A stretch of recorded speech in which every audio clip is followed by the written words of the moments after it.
Hi guys, good morning. So karong adlaw atong dalo na to ang mga anak nga manoray mi sa Alicia. So salamat kaayo sa higayon usab no nga kauban akong mga anak si Angel, si Alea at saka si Ira. So going na mi karon og Alicia guys. So mauni ara nilang lipaya. So walay kabutangan sa ilang kalipay og labi na sa mama. Ayan na padong nami ani lakaw rami ani. Salamat kaayo no sa tanan nga ning lantaw usaw ang mga videos. Thank you so much guys. Thank you everyone sa Luzon, Visayas ug Mindanao ug sa lain nga nasod. So daghan kaayong salamat sa kanang walay puas nga pagsuporta sa ako ang mga videos.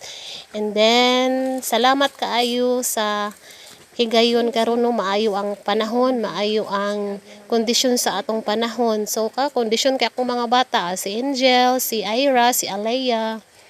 So quality time na mo niingon nga kanang usa ka pamilya sa akong mga anak, even though wala si Ate Ashley karon tungod kay eskwela siya, but still naa ka sa among kasing-kasing ate tungod kay we are family. Unda si Papa pod, salamat nga imuhang gitagaan og arang lipaya sa mga bata pag ingon nimo adto mo sa Alicia nakauban mo ni mama. Bisan wala tuod ka pero nagpasalamat silang tanan kami. So thank you kaayo pang, thank you so much and God bless everyone sa mga kanang tanan-tanan no nga mutan-aw ning maong videos.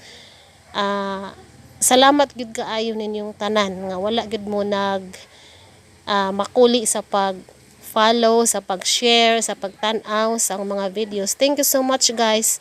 Thank you everyone and God bless.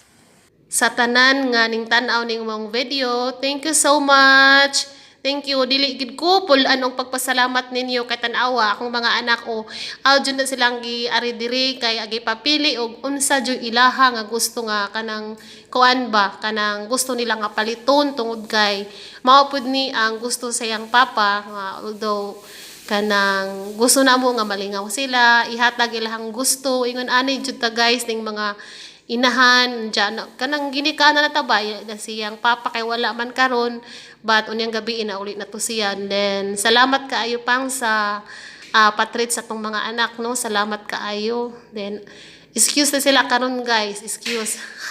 Bitaw si Alea, si Ate Angel, si Ate Ira. Ana, salamat kaayo ta sa Ginoo kay siya jud ang tuboran ni ining tanan no, sa mga panalangin nga iyang gihatag diri nato sa atong pamilya na kanunay jud ta mo stay strong diha sa Ginoo na nakapalit na jud inta sa Ate Angel ang lipayan nila walay sukod kuno ang ilahang kalipay karon nga kabuntagon guys mo na nga nagpasalamat jud migdako number 1 sa Ginoo nga gihatagan taniya sa tanan nga mga panalangin no og salamat kaayo sa walay puas nga kanunay nga paglantaw ning mga videos nako. Then sa mga followers no, sa mga friends ingon ana mo ni padung na may mo naog ani sa tindahan guys na nami sa hagdanan kauban si Alea mo na si Ate Ira. Then mo ni modong nami ani kay mobayad nami ani sa lahang mga napalit guys og karong pali siguro muskwela ni sila. So ako pa na silang ihatod sa eskwelahan. So morning lang sila nga excuse tungod kay need pud sila nga muskwela uni ang palis. So daghan kaayong salamat sa sige gid ko magpasalamat din ako di gid ko pulan. Thank you so much guys. Thank you everyone for watching and don't forget to share.